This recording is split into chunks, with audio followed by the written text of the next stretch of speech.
Inside the Seminole High School gymnasium, 40-year-old Dexter Rogers teaches his craft. Come up, come up, come up. As the coach of the Warhawks, Dexter's passion for the game is evident. However, it wasn't always this way.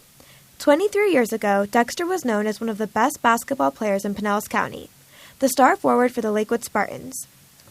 It was the life lessons learned right here in Pinellas County that left an indelible impression on this proud young man. It had a huge impact on my life because some of the people that I consider lifelong friends, actually, I met when I was in the Pinellas County school system. The current superintendent of schools in Pinellas County, Dr. Julie Jansen, was Dexter's former geometry teacher at Lakewood High. Well, he was shy. He was very shy. He was tall and lanky. And he was the epitome of somebody growing into their size. You know, he wanted to play volleyball, but we didn't have boys volleyball in our schools, as we don't. So he hung out with the girls volleyball team, kind of like their water boy, and he actually could hit with them and help them get better. And he played beach volleyball even back then when it wasn't really popular. Dexter's grandma, Lois, has supported him in his life from the start. Well, he was always, he never walked, he always ran. And I would always tell him, you better slow down. He was, and he grew so fast, and he was just an amazing kid. Everybody on this street that was on there then just loved him because he was just that kind of person. Dexter Rogers initially started playing basketball in high school, but it was volleyball that made a big impact on his life. Well, kind of a long story, but my 9th grade year at Lakewood, I sat across the classroom from Kaylin Bailey, and I would always yell her name across the walkway, and she'd say, leave me alone, leave me alone. And I would just yell her name, and then I knew that she was on the volleyball team. And I would ask her questions about, are you guys winning? And she would say yes, and I'd go and, you know, they had an afternoon game one day, and I went to watch.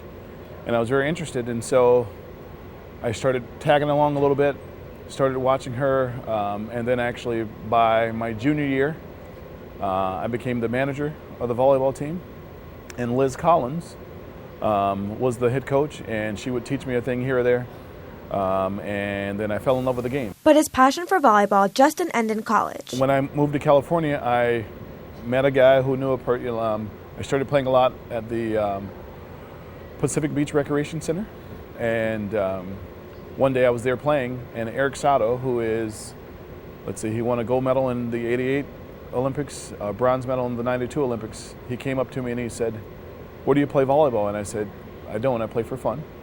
And he said, well, I want to introduce you to my coach. And I said, oh, okay. But at the time I had no idea who he was. And he said, well, someday come to the Federal Building, which was where the U.S. team practiced.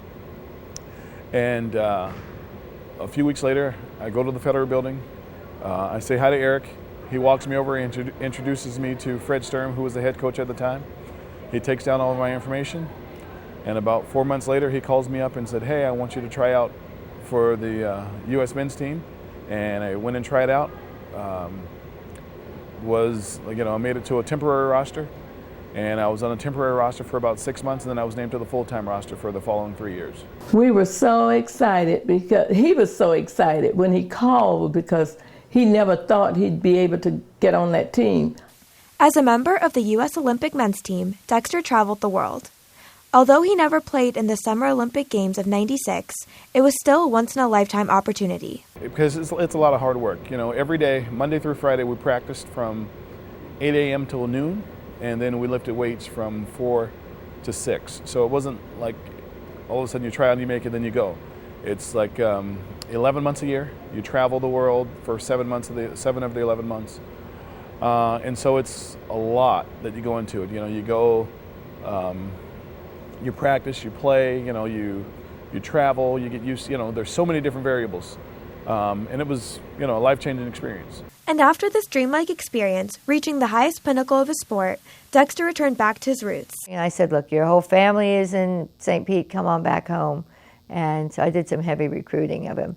Originally, before I decided to move, I lost both my grandfathers. Both my grandmothers are alive.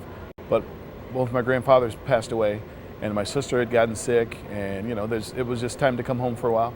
And now I've been here for 10 years, and I don't think I'll be going anywhere. And now, as the Seminole High volleyball coach, Dexter returned to the court of his dreams, passing along the passions he discovered in the sport onto future generations.